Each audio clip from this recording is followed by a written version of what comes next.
Hello, guys, and welcome back to another episode of the Triple F podcast.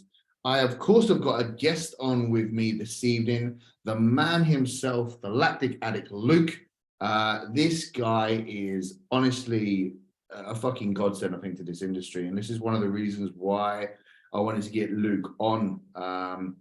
Luke's one of these guys that every seminar I go to, every sort of educational self-progressive, self-development opportunity, Luke is there. And you don't really see many people in the industry doing this nowadays, especially like, and I don't really want to bring it up because like age has got nothing to do with it, but at Luke's age, I mean, when I was Luke's age, we don't even want to talk about what Brad was doing at Luke's age, but like to see this in the industry, like it fucking motivates me. So I wanted to get Luke on today. I wanted to talk to Luke. I wanted you to hear what Luke had to say.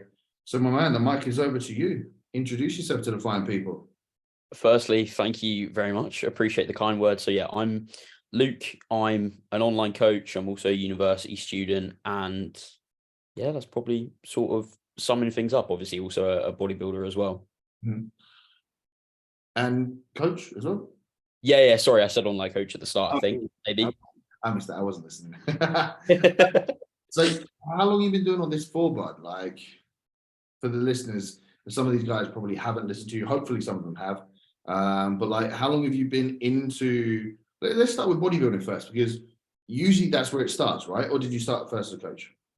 Yeah. So I started training. Like, first time I ever went to the gym was with my brother. He took me down there like literally quite soon after I turned 16. And you know how it is, like you see results doing like anything, chest on a Monday, all of that good stuff. Yeah, man. And for the first little while, so I've been training for 5-ish years, something like that. And I'd say sort of 2-3 into that, I was like at the point where I'm like, not much is really happening now. Like I'm doing the stuff I was doing before, but it's not working. So I'm gonna do a bulk. I'm gonna eat loads and loads of food. So that's what I did. I ate loads of food, but I didn't track any of it. Yeah. I didn't actually know what I was eating. I was just like seeing food and eating it, and probably thinking about it now, probably 2,500 calories. Well, I've gotten up to 4,000 before. Obviously, I'm a lot heavier now, and that's gonna play a factor. But I was very much in a position of thinking I knew what I was doing, but didn't know what I was doing. And sort of over lockdown, I wanted to like look into things a little bit more. I found Fuad's podcast, and then found like other people as well. Obviously, the Physique Collective, and those have been a massive point in my journey. And yeah, I sort of thought initially, like, you're not a bodybuilder if you don't compete. You have to compete to be a bodybuilder. So that's what I did. Yeah, I prepped in 2021. It didn't go how I would have liked it to, but in hindsight, I didn't prepare appropriately. So that's the way it is, and that very much lit a fire, so to speak, to use the cliche term of like, right, I want to come back and I want to look way better than I did before. And then yeah, around December 2021, I started coaching, took on a few people for free to get some more experience, and then yeah, taken, as you say, pretty much every opportunity I can to learn some more stuff. Like at the weekend, I went to Paul Standell, I believe that's how you say his second name, and James Sutton there. Like I've been doing their mentorship for the last 6 weeks, and they did then sort of a live day exploring some biomechanics stuff. Yeah, I saw that on Instagram, and I was actually talking to Holly about it as well, because Davidge is very into her biomechanics and kind of training abilities, and you know, again, that's something you were diving into, which many people just overlook. It's again, you know, if we kind of revert back to the whole gym bro, it's like, nah, man, we just lift weight and get big. Like, do you know what I mean? Put more wheels on bar and go. Like, but there's more to it than that. And the more we know, the more we dive in, the more we educate ourselves, we can apply that to different level of clients. You know, we don't just want to just coach gym bros. We want to coach everybody. So, you know, that's one that I've known you do. I know you was at the coach convention as well when I was there with the Physique Collective. I think, like I said, it's pretty much everyone that I've seen you at, and as well shows as well. So it's not just the educational side. You are the living, breathing epitome of what I believe an online coach should be. And you know, I don't want to get kind of too cliche with it, but like you say, I think if you want to be one of those leading standing names in the industry, you do have to be about the industry. And that is, you have to do it yourself. You have to live and breathe it. You have to be educated. You have to be able to stand there and preach not only what you know, but also be able to do it in the same sense as well. So the fact that you've done all of those things already, mate, you've got a much better resume than most coaches that I've seen. And, you know, it's something that I think I've said for as long as I've met you and as long as I've seen you as well on social media, I was like, this guy's going far in the industry because he's got it screwed on. It's just a matter of time before it just takes off, which is fucking sick to see. But like going back to like your prep, you said it didn't quite go to plan. Why would you say that was? What about it didn't go to plan to you? So many things. So like, firstly, I never did a proper muscle building phase beforehand. Like, I'd done the old like turbo bulk, 8 weeks, gain as much weight as possible. Oh no, I'm getting really fat now that I need to do a mini cut and that sort of thing. So I'd never done a proper muscle building phase. Hence why I gained 20 kilos when I finished prep in probably sort of 6+ months of time. And I'd say a decent amount of that was tissue. A hell of a lot of it was body fat as well.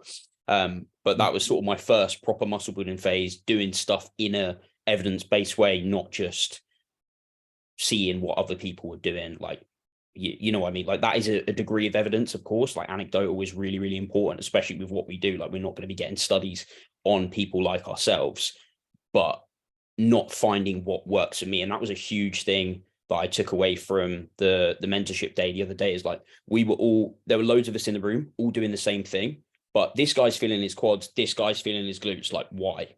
It's really, really weird and stuff like that. So yeah, I had very much not found out what worked for me. I hadn't done a proper muscle building phase beforehand. I wasn't overly fat, but I didn't give myself enough time, if you get what I mean. Yeah, of course. Yeah, there's a lot of things there, and posing as well could have been a lot better. I would say out of the guys that I competed with, I was probably one of the better ones there, but looking back at it, still could have been way, way better.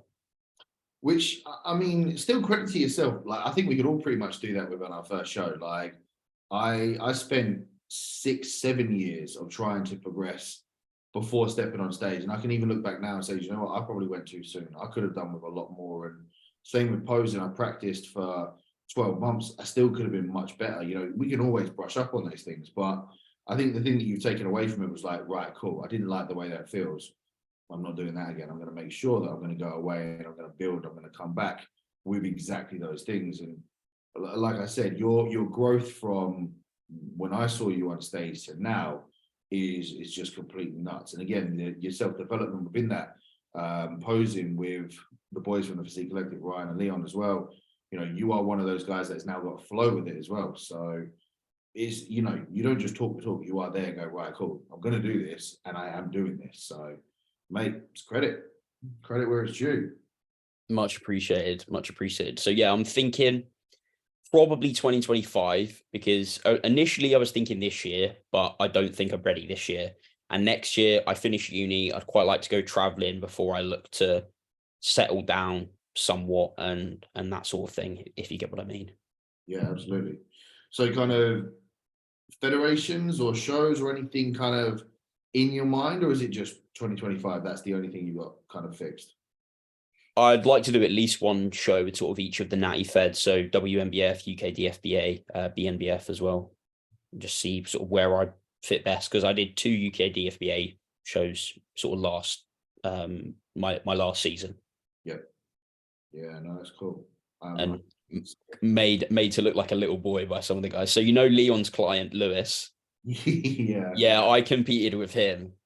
He's just like a league of his own, though, isn't he? Like, when I first, yeah, he's a freak, man. I was just like, this guy's nuts. And then Leon was just like, yeah, he's in a natural federation. I was like, I quit. Like, what's the fucking point? Yeah. It's absolutely like crazy. Some of the guys that he's got competing this year are the natural federations as well. I'm just like, what is even going on nowadays? And you know, it kind of leads to the question as like if I look back on my journey, I know I jumped the gun way too quick with going assisted. Like, I had years of natural progression left in me. The biggest guy in the gym came up to me and dangled it in front of my nose and was like, oh, you want to get big? This is what you need. And I was like, Oh, cool. I'll do that Yeah, I remember hearing what your first cycle was, and I'm like, then.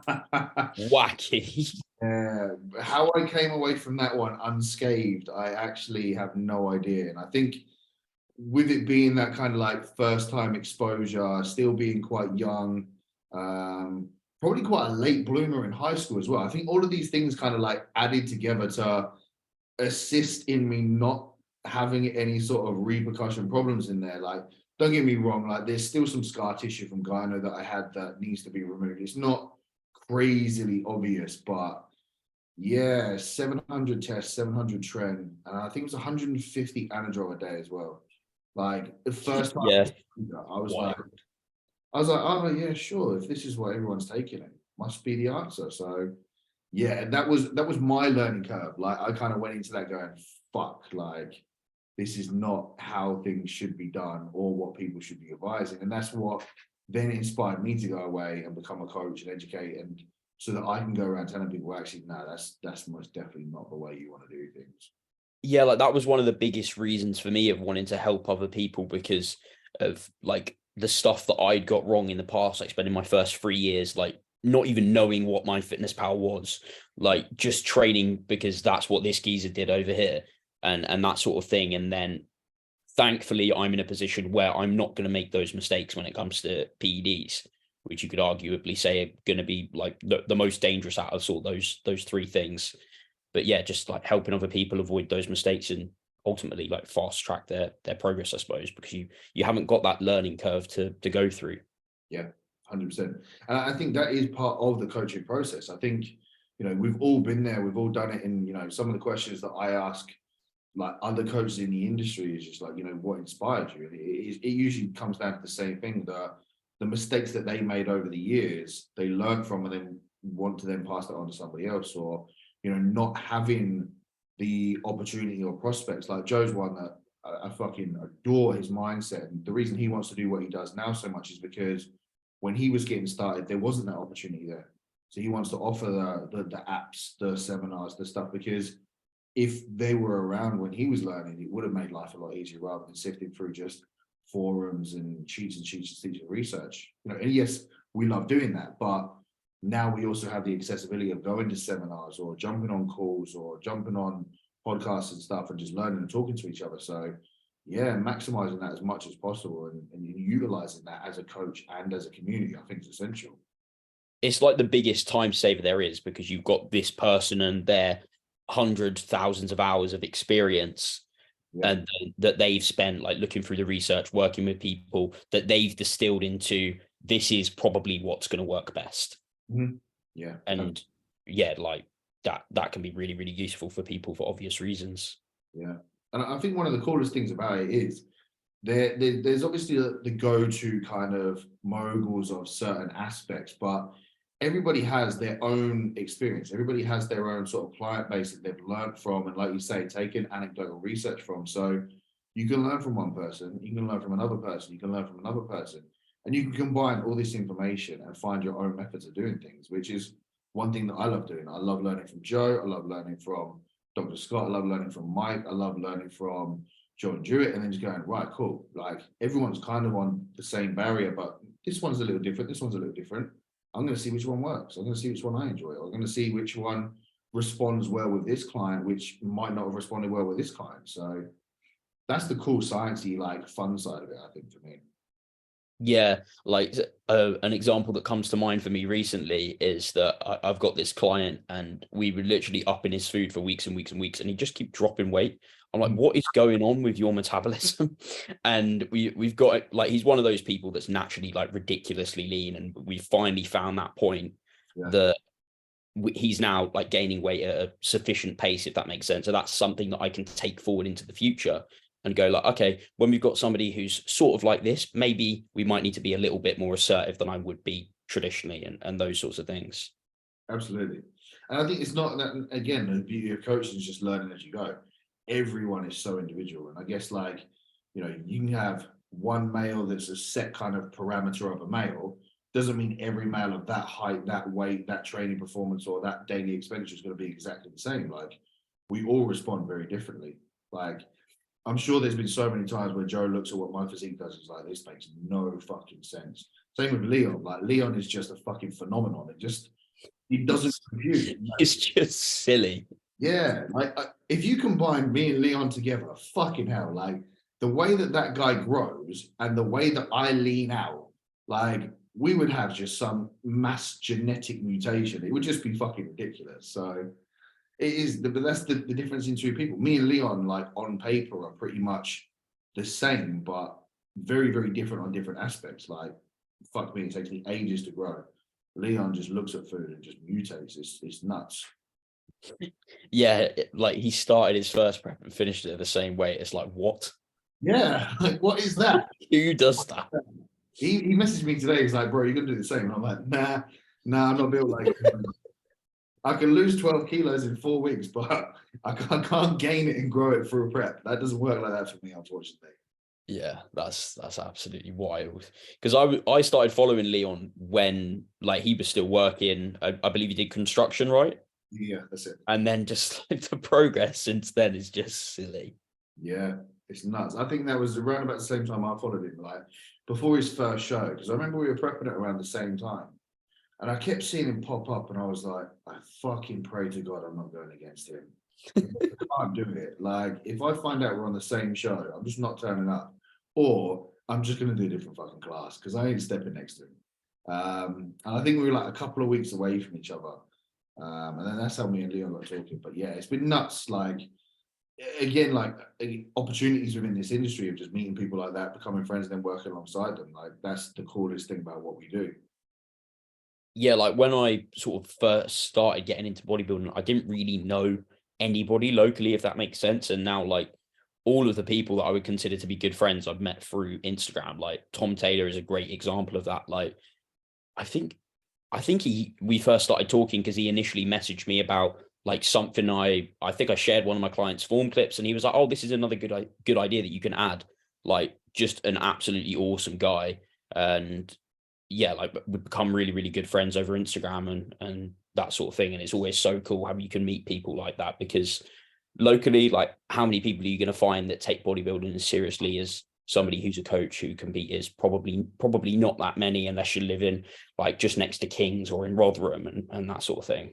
Exactly that. Exactly. I said this the other day. I was like, unless you're kind of like central to kind of London or Manchester, you're not really in a mass bodybuilding community. I thought kind of moving to Northampton would be, and yes, there are more coaches here, but again, it's still very limited. It's not until you get to like the real big city centers that yes, you have the exposure there. So, like you say, just I think for coaches or even as competitors, just having that social media aspect and tool there is essential. And although Instagram can be a very negative place in regards to some of that stuff, it can also be used very positively as well. Yeah, it very much depends sort of how you go about it, for sure. Like I remember hearing Joe say something ages ago, how he doesn't really scroll through Instagram, if that makes sense. Like the stuff that I engage with is because it's popped up first on my feed and I'm like, yep, that person's a great guy, or this is cool or something like that. So I like it, I'll comment it, whatever. But I don't really scroll through it. And if I sort of catch myself doing that, I'm like, what are you doing? You're supposed to be working or just chilling out. Yeah, 100%. And this is again something that I've like for as long as I can't stand social media. I use it as a tool for coaching. That's it. I use it as a tool for advertising clients and stuff, but I won't scroll. I like client stuff or relative stuff to bodybuilding. I allow myself like 5 minutes at the start of every meal while I'm letting that meal cool down, then that's it. Just to keep things relevant. Like I keep it as a strict tool. If I find myself just like scrolling like pointlessly, I'm like, right, that's not what this is for. Put it away. And like you say, if you get wrapped up in that world of social media, it can be quite toxic as well. I've spoken to, I'm not sure more so from a coaching perspective, but I know from a competitive perspective, they get very wrapped up in that social media kind of conform of this means that I am something unless I'm getting this many likes, or I need to have this many followers to stay relevant. Otherwise, I'm not important enough. And I think that's a slippery slope in regards to this industry as well. Yeah, like for the example of a coach, like what's our metric of success? Like getting new clients, retaining our current clients, getting people to stage in your case and those sorts of things. Whereas for a competitor on social media, like it's very much, as you say, likes, comments, engagement, those sorts of things. And as I'm sure you've heard, like that tends to not be so much in the off season and those sorts of things. Like as well, sort of comparing yourself to other people on social media is something I hear of a lot when it comes to like, oh, this guy's going to be in my weight class and that sort of thing. Like I remember the guy that won my first show, 500 followers on Instagram. Like he went into the overall and beat half the men in there. And this guy's like 18, like quads that come off this far off his hip, and like what am I even looking at? Like that sort of thing. So you never know what's going to happen. But yeah, I bet it can be a vicious cycle as well, especially when you sort of get into like looking at what other people are doing and why are they eating this much food, why are they training this much, or why are they doing X, Y, Z. Yeah, I'm not sure if you have this with clients, but this is one that I have a lot with my clients. They'll always be like, well, this guy's doing this. Should we do this? And I'm like, no. Stop watching what they're doing. Like, don't compare what they're doing. Like, it's that kind of fear of potentially missing out, or the grass is green on the other side, when in actual fact it's not. And you know, there's 9 times out of 10 that the person they're watching is probably watching somebody else thinking, shit, they're doing this. Like, do I need to do that? Like, it's just this kind of like fear. And I think that's the mindset of, you know, if you can stay in your lane, if you can stay focused on you and utilize what you're doing and social media just as a tool to do what you need to do, it can be a very powerful thing rather than a toxic thing.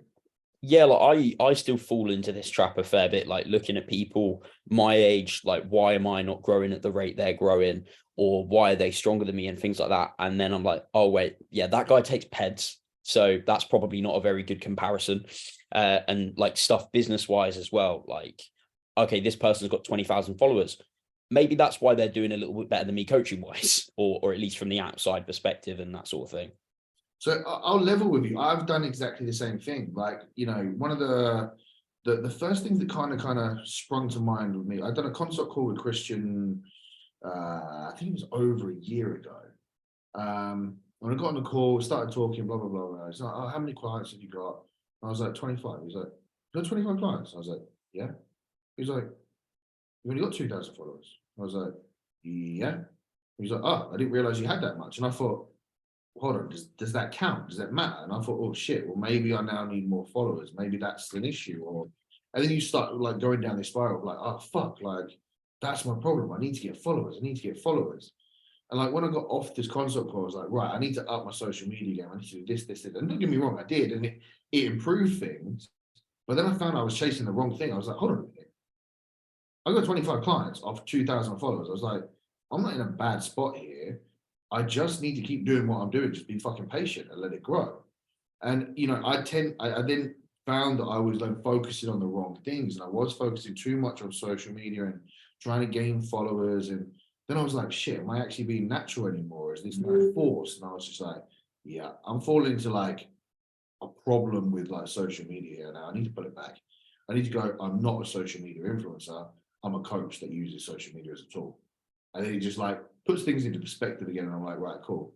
Grounded again. Like I'm back in the real world. This is a tool. This is what I use it for. It doesn't matter how many followers you got. As long as you've got business coming in, as long as you're advertising for clients, and as long as your clients are gaining something from it, and followers as well. Yeah, like I grow fairly slowly, but I'm happy with the rate of that because that's not something that I sort of measure my success on. Like I don't really care. Like if somebody referred to me as an influencer, I'd almost be offended. Yeah. That's not what I want to use this for. Yeah, that's exactly that. Someone said that to me. They were like influencer. I was like educator. I was like, that's not what I do. I'm not here like selling booty bands for like my 10% discount codes or herbal. That's why everyone's got small glutes. They're not using Brad's booty bands. Yeah, that's it. There we go. There we go. Me and Luke are going into business. We're gonna start selling booty bands. But no, triple B. Yeah, there we go. There we go. But your social media is one that I wanted to bring up because, like, one thing that I've always said when I did the whole social media thing, like, I hated it. I only started social media kind of in lockdown when I decided, right, I'm going to go online. And I was just watching everybody doing the same shit. And I was like, it's just the same shit, just a different person doing the same shit. But I come onto your page And like the stuff that you put out is fucking brilliant. Like you do the 2 clips, excuse me, mate. And then you're like, I think that's fucking brilliant. Like the first time I ever saw that, I was like, this guy's fucking onto something here. And like the amount of times I've literally been pissing myself at it, and I was like, it fucking works because it's funny, it's engaging, and it gets the message across. I was like, you've literally taken such a simple concept of taking an educational topic and just forcing someone to watch it and listen to it because it's fucking entertaining, which is social media in a nutshell. You don't see many people doing that. Yeah, like TikTok and that sort of thing, especially, has taken people from a position where they're happy to sit and watch a 5-minute video to, if it's not entertaining this second immediately, like I don't care. Yeah. So trying to do that has definitely been something that I've been working on, and I've definitely fallen in the past in the trap of like, what is all the possible information that I could go for on this topic, if that makes sense, and making like a 5-minute video. Obviously, no one's going to sit down and watch that. Like my mum wouldn't sit down and watch that. So why would somebody who barely knows me want to watch it? So yeah, breaking it down, putting it into sort of bite-sized chunks. Like my whole goal with sort of my Instagram page is like somebody who's at uni, they can't afford a coach, but they really want to improve their physique. Like watch all the videos on there. You'll be in a much better spot. Like that's my sort of whole goal with it, to have people, like, to give people the information they need. Yeah, 100%. And you nail that very well. Like I do a lot of consults with people, I coach coaches or people who are looking to just improve and stuff. And when they come to like the hiccup of social media, you're one that I will always refer to. And I was like, go and watch Luke, go see what Luke's done. Like the trick I think to social media is you've got a split second to grab someone's attention. If you don't grab the attention in that split second, they're probably not going to watch anything else. So you need to be on it with that. And the whole, excuse me, mate, like it just instantly, I was like, fucking nailed it. He's absolutely nailed it with that. And I think sometimes it is something as simple as a catchphrase like that. Like mine was fine, fresh, and fucking fantastic. And it started in a prep, and people just grabbed hold of it and loved it. And I was like, all right, cool, I'm gonna roll with it. The reason was I wasn't fucking fine, fresh, and fucking fantastic. I was literally balls deep in a prep and feeling fucking awful. And I was just telling myself every day, I was like, well, nah, if you tell yourself you're fine, you will be. And then that's kind of where I coined it from. And it's that one quick line that people are like, oh shit, yeah, snappy, and people get it. So yeah, I need to do a few more of those, because all of the ones that this is social media strategy 101. So all of the ones that I've posted over the last 3 months, I filmed in December. Yeah. Because I had sort of a month off from uni. I'm like, right, I'm going to sit down, do a load of content there, and then sort of like slowly post that out, if that makes sense. But that's pretty much all gone. So gonna do a couple of things to hopefully make those a little bit better sort of this time around, if you get what I mean. Stick. Which kind of leads me on to my next question. Like, what is the next path for you? What's the next big thing? Like, have you got more plans? Is it just more self-progression? Is it like what's next for you? Personally, just sort of carry on with what I'm doing, like enjoy training more. Well, continue to enjoy training. I mean, like continue to enjoy life and have a life as well. Like a big thing I've been doing as well, because I was always feeling like if I'm not working, like I'm failing, like somebody else is going to be working harder than me. Like, again, that's something you always see on social media, up at 4 a.m, like smashing this, smashing that, and those sorts of things. So trying to sort of almost give myself like an evening off, or just do stuff like this, which isn't stressful. It's just nice to have a good conversation, those sorts of things. Like that's when I'll record the podcast with my mates and that sort of thing, or literally just like chill out on the sofa if that's what I want to do. And same goes with like the weekends. I try to be a little bit more downtime on that, so I can then enjoy my work more. I don't feel like I'm like dragging arse on social media, if that makes sense, like forcing myself to do it so that it can be authentic. And then business wise, just continue to grow, really. Like obviously over the summer, that's going to be a really, really good opportunity to put as much of my attention as possible into that. I know a couple of people locally who are sort of into videography, so it'd be really, really good to get some more stuff like that done, like an exercise library, potentially some YouTube stuff, but we shall see. And yeah, like filming at the coach, as that's obviously a very, very good stuff or place to get stuff done. I would love to take on some people in the future, like more like myself further down the journey, if that makes sense. Because at the moment I'm sort of coaching people who I would say, are sort of in the first like 1 to 3 years of where I was, whether that be like they've had a bit of experience and they want to take things to a higher level, or they are like pretty much beginners, if you get what I mean. But down the line, yeah, I would love to take people on prep wise and get more and more into that. But obviously that takes time to progress to. It does, but you know, one thing that I found, it takes one client to come to you for a prep, and that was Kerry for me. And then from there, it's oh shit, he can do prep clients as well, and then it's a snowball effect from there. And then the world's your oyster in regards to coaching. You can then be, I am a lifestyle client coach, and I'm also a prep coach as well. It just is, you know, and I don't want to come on and like be cliche or like sound like I'm trying to educate you, but it just is time, as you know. Like there's a point where you were sat wishing you were where you are now.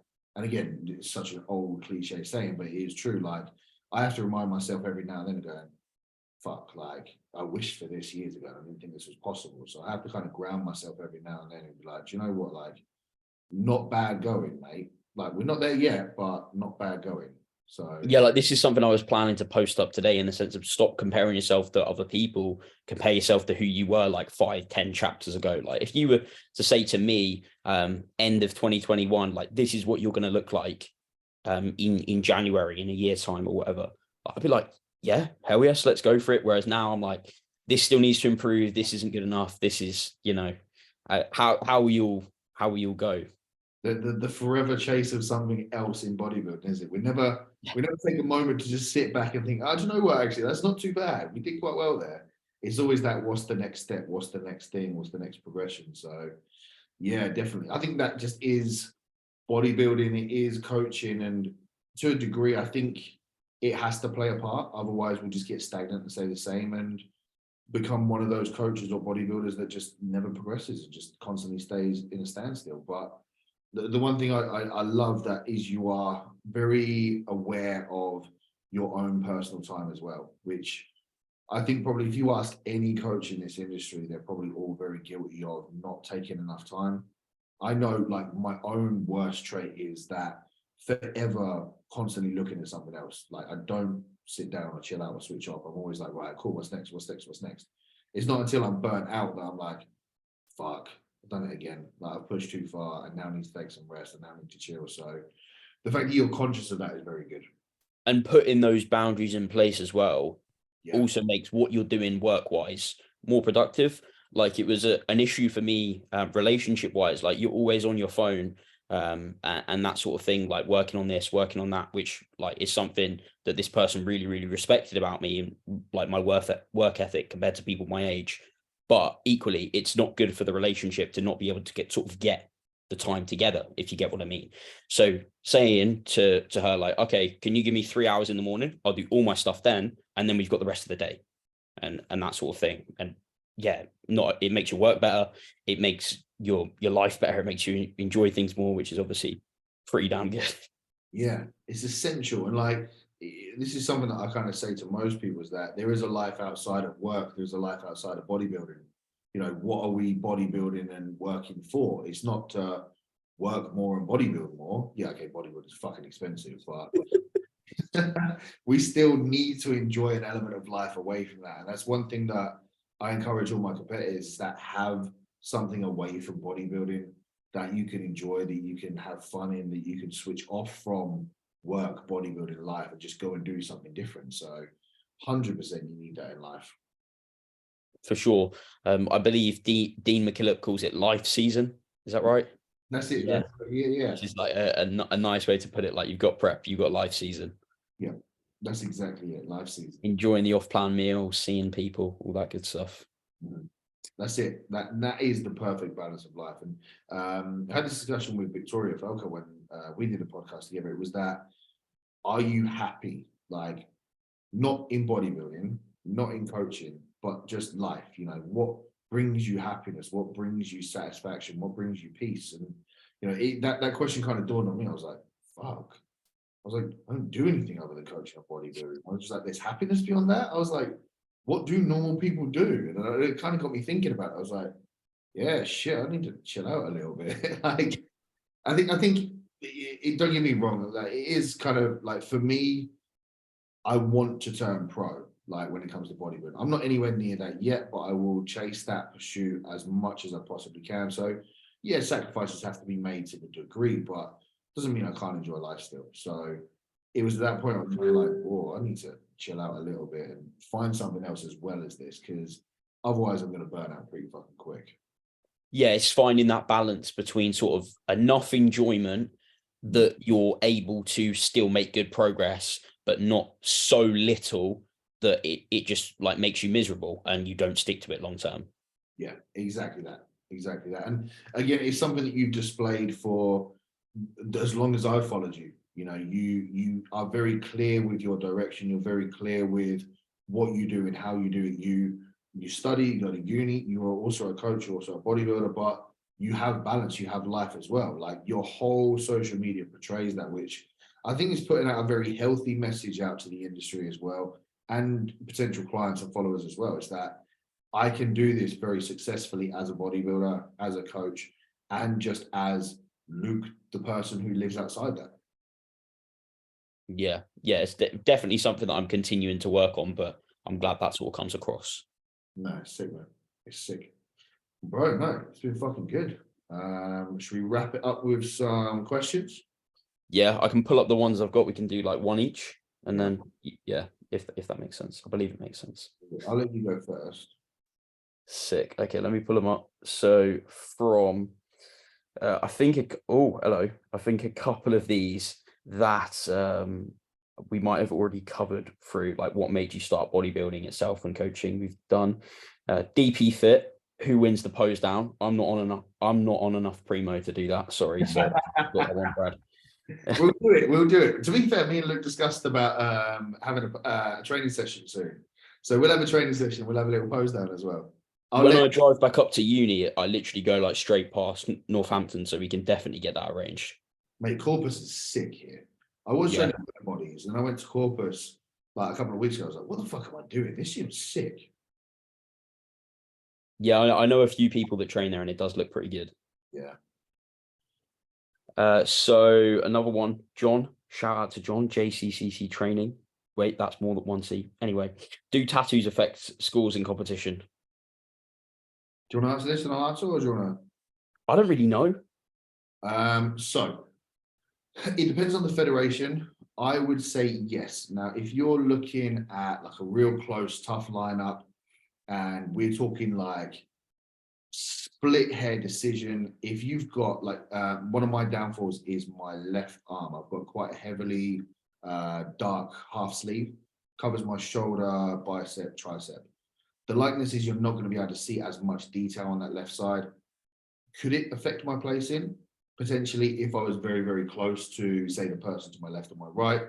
If it was literally that split head decision, it could be something that goes against me. So it's something that I'm taking into consideration this year when I do my pro qualifier.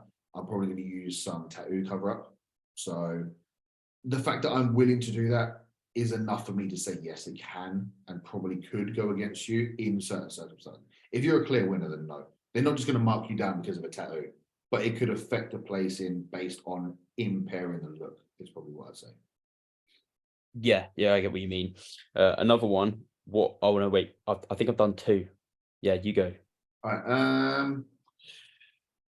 So a question for both of us. What is your most useless talent? I'm not sure I can do it anymore, but I used to be able to walk on my hands very, very well. I mean, I was half the weight that I am now. I'm not sure if my baby wrists can handle the weight that I am now, but I mean, I think we need to get a reel of this. I'm not sure if I believe you. I think I need to try it. I mean, if I can still do it, that was probably my most useless talent because it was probably one of the only things I could do. I could walk up and down stairs on my hands. I definitely couldn't do that anymore, but I might see if I can bring this talent back because I was very good at it when I was younger. I can't think of anything that comes to mind, to be honest. It's I was never very sort of like good at like sports or things like that. And yeah, I can't think of anything. We'll come back to that one. If you think of something, just chuck it in. Okay. Yeah. Next one I got. What would you say your biggest limiting quality is? Hmm. I'd say probably what we were talking about a minute ago. The fact that I don't recognize. No, that's a lie. I do recognize when I need rest. I don't listen to it. I'll just be like, nah, it's fine. I'll keep going. I'll keep going. I'll keep going. And then it's not until I'm burnt out and I'm like, fuck, I'm cooked. Like I should have taken the rest, or I should have taken a couple of days off.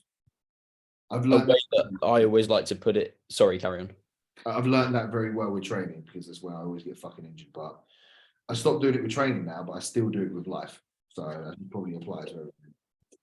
Yeah, a way that I always try and phrase it to myself is what would I say to my mum or my partner or my friend or one of my clients? Like I would tell them to do that thing, but we're just so stubborn and we're just like, no, I'm like better than that. I can get away with it. Yeah. And every time you're wrong. Yep. It is always that time when you sit there and go, nah, I can get away with this. And then you do it and you're like, fuck, I knew I shouldn't have done it that time. I knew that should have been the time I listened and just chilled out. Literally, literally. So I got a good one from the big KC. So 5 past or present bodybuilders, male or female, you'd like to have a round table with for dinner. I'll let you go first on that one. Oh. I think James Hollingshead could bring some very interesting philosophical points to the conversation. Sick choice. That guy's a legend. Jay Cutler. Yep. For sure. Like he's just very, very cool. Lee Priest would be hilarious. Yeah. That would be brilliant. Controversy. Like it's just going to be controversial on everything. I think C-Bum could teach us a few things social media wise. Yeah, I agree. We're not as pretty as him though, so maybe that's the problem. Yeah, I feel like he has to sit on this table on his own, just to kind of like, so he wouldn't out angle anyone, so he wouldn't like, yeah, he just got to sit over there, but he's welcome. He's just got to stay quiet and speak when he's spoken to. That's 4. Can I think of another one?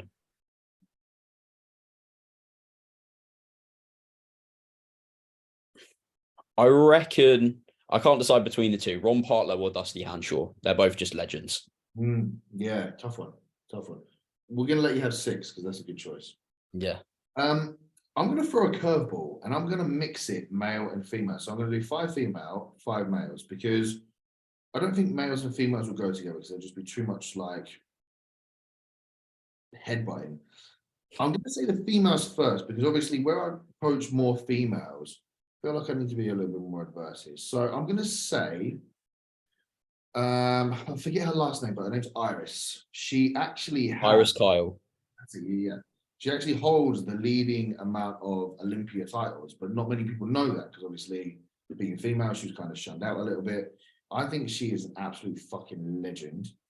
Helen Panther, because she's been in the industry for fuck knows how long, has built such an industry model of gyms, posing, coaching, like she does it all. Donna, I can't remember her last name. I think she's on social media as Don Disley or something. Oh yeah. So I remember her from the workout mill. Do you recall? Do you know that gym? Yeah. So she trains there occasionally with I think AJ. Yeah, her partner. So I've seen her there a couple of times. But yeah, I know she's like quite sort of big into like making sure that females don't wreck themselves competing, which is obviously not ideal. Yeah, she's very like absolutely fucking huge. Very much into her arts and creativity as well, which I think is quite cool. Who else? Who was it who won Figure Olympia this year? My mind has gone blank. She's got the most fluid, water-like posing. It's unreal. What's that fucking name? I can't think. So when you said that though, I just remembered like Missy Trescott from Fitness. Like she looks wacky. Yeah, It's crazy. Like that front relaxed is like what? it is absolutely nuts. I feel like I need to throw in a bikini girl in there as well, but I can't think of any. I'm gonna go Phoebe Goodwin because I think like she's a fucking legend. That's gonna be my 5 females. Males, I'm going to go Luke Sando, James Hollinshead, Alex Zane. Oh, sorry, Frank Zane. I'm going to throw Arnie in there just for shits and giggles. And I think Ronnie's going to be in there as well. Just for the odd year, buddy. Like lightweight, baby. Fair play. Fair play. When the starters come out, yeah, buddy. Yeah, literally, that's it. That's all I wanted there for. Just literally the iconic lines. Just if anyone says anything worthwhile, yeah, buddy. Like, cool. That's his input. It's done. I wonder how much he actually said that, like in day-to-day life, or if it's like a clip that got sort of found a couple of times and everyone's ran with it. Yeah, that's it. It got overplayed. He might have only said it like once or twice, but then it just literally it got coined. He was like, "Man, I said that once." Can you imagine? Like, we've just been lied to our whole bodybuilding lives. Literally, that's brilliant. A really, really good question here, actually. As a coach, what's the hardest type of client to coach? So I don't know whether that means like prep versus lifestyle, somebody going through fat loss versus building muscle. But what's your thoughts on that? It would all depend on the individual, to be honest, because it can work both ways. Like a prep client can be very challenging, but it would all depend on the prep.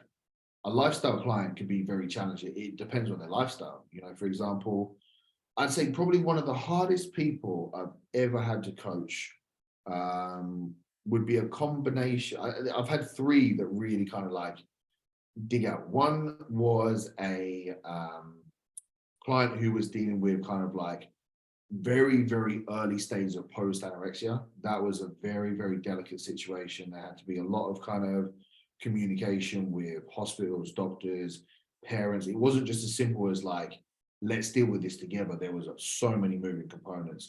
A very, very rewarding client to work with and an incredible journey. But that just took a lot of care. Like, even to the point I had to be very careful about certain words that I used or certain kind of exposure to different things because there could be like triggering behavior and stuff. That was a very challenging one. Another one was when I was actually like a one-to-one PT. I had a guy that owned his own business and he was working in marketing. He had a company. Oh, sorry, he had an office in Chicago and he had an office in Ipswich. And he was between the two from week on week. He was in Chicago for like 5 days, then he'd be in London for like 2 days, then he'd be back for like 2 days. And I was just like, this is fucking impossible to manage this guy's workload, stress load, sleep management, like always working in different time zones. That was a very challenging one. Yeah, so it's like where you've got those extra sort of degrees of complexity there, just makes it so much less straightforward than when you get like a client who is just a robot. Yeah, exactly that. Like you could have like someone chasing like an IFBB pro title who's an online coach that can work their own hours. They're going to be easy. Just like, right, this, and this, manage your day, off you go. They're like, yes, sir, 3 bags full, let's go. Like, apply that same goal to like Kerry, for example, who works in a hospital. She could be doing a 12-hour day and then the next day doing a 12-hour night. And I'm like, this is one next thing to another. I can't, you know, we can't be eating at this time. We've got to be doing this at this time, wake up at this time, train at this time. It's just so many moving components to take into account. So it's not so much the individual, it's the circumstances that the individual are in that I feel that brings the challenge. How many cogs have you got moving? Yeah, exactly that. Like that's you gotta, I see it as like spinning plates. How many plates are they spinning? Because if it's just one, which is prep, easy. They've got 100% attention to put into that prep. So therefore I would see it as they can just apply 100% into that prep. You know, if they're spinning 20, 30, 40 different plates, it's a lot of other shit they've got to balance on top of that prep as well. Yeah, I think we got that one pretty good there. But the standard coach answer, it depends, but we got a fair bit of detail in there. Into individuality, bro. Yeah. That's quality. Last question I got was both of your death row meals. A very common podcast question, but I feel like it has its place. Sushi, steak and chips, and a brownie and ice cream. Solid choice. What kind of ice cream though? I feel like that plays like a pivotal role. Just like something fairly light, so like salted caramel. I wouldn't be going with like a chocolate ice cream or a flavored one. Like, it wouldn't go very well with a brownie. Good choice. I'm going to say to start, I'm in preps. It's a tough time to ask. You can't listen to anything anyone says food wise when they're in prep. This could be anything. Okay, so I'm going to say like to start prawn cocktail, but like a real nice, like solid prawn cocktail, not like your typical shit ones. Main meal is probably going to be like some next level sort of like smash patty cheeseburger, plain chips. I don't like the whole like dirty fries or anything like that. I feel like just a potato is a potato. It's fine. Dessert is a tricky one because I'm either stuck between like a cold dessert, like a lemon cheesecake, or something like a hot apple crumble with cold custard. Oh, I remember when I used to have that in school. That was like apple crumble and custard day was like the best day of the week. You know, It was so good. it's such like it just hits the spot. It's Yeah. creamy, it's crunchy, like it just has the levels to it. Yeah, one of your 5 a day as well. Yeah, there you go. There you go. Simple. There you go, guys. Meal plan. Apple. Oh, bro, I'd love that on the meal plan. That'd be sick. That'd be sick. Last question. I think it'd be good to end on this one as well. Is what would you like to learn more about in fitness or like bodybuilding at the moment? I think the one thing that I'm really sort of directing my education towards at the moment is things that could help me more as an advanced contest prep coach, especially towards females. So I'm heavily pushing my sort of education towards like enhancement within females, female hormonal cycles, the kind of contraindications of people who have been abusing it, where we kind of go from there, how we fix it, how can we make, say, someone who has abused PEDs back into more of an optimal range, whether they want to be bodybuilding or whether they want to go back to life. That's sort of the direction that I'm going in mind at the moment. Yeah, I think that's really, really interesting. I'm still to listen to the podcast you did with Victoria, but that will definitely be a good one. Yeah, that was very good. That was I did that quite late in the evening because of like the time differences. So I'd done like a whole day of check-ins, whole day of consults, everything. I was like, right, let's dive into this consult. And like by the end of it, I was like, fuck me, my brain is vibrating. I was so cognitively driven. Like I must have laid in bed for about 3 hours that night, like can't sleep, can't sleep, can't sleep. Because literally I was just so driven from it. Yeah, very cool podcast that was. Yeah, I'll definitely give that one a listen. I would say me personally, at the moment, I'm definitely going more into the biomechanics side of things, like especially after the live day. There's a couple of things that I've like got to go away and apply, or I've already tried that I found beneficial. So to experiment more with that, like helping clients, would be really, really good. Yeah, I agree. It's one thing that I know a little about, but I don't know great depths about. That's one thing I actually want to hit Holly up about, actually, to educate myself more on that, because it's very easy to just say, oh yeah, right, this is a pull down, this is the range of motion that we're moving in, but there's so many other kind of moving components to it that most people don't take into consideration. And if we're looking at programming and set specifications, especially on like physique development as well, like it plays hand in hand. So yeah, I agree with that one, but I'd probably like what's developing our physique, training and nutrition. So we better be, and obviously like other stuff comes into that as well, but like we better be pretty good at all of those aspects, if that makes sense. 100%. Yeah, like looking at an exercise and understanding like who's in, to put it that way, like what muscle is in a position to do the work here. How can we make it more or less of that? And based on the person, because like I was saying earlier, like everyone is slightly different. We can get a good idea of what's going to be a good choice, but person A and person B might find a different outcome. So yeah, diving into that, I'm finding really, really interesting. And as you said, a bit of a like brain scramble. Yeah, it's intense, isn't it? It is intense, especially when it comes to the anatomy side of things. Where I did my like sports massage, like when you dive real deep into that advanced anatomy, it's just like, whoa.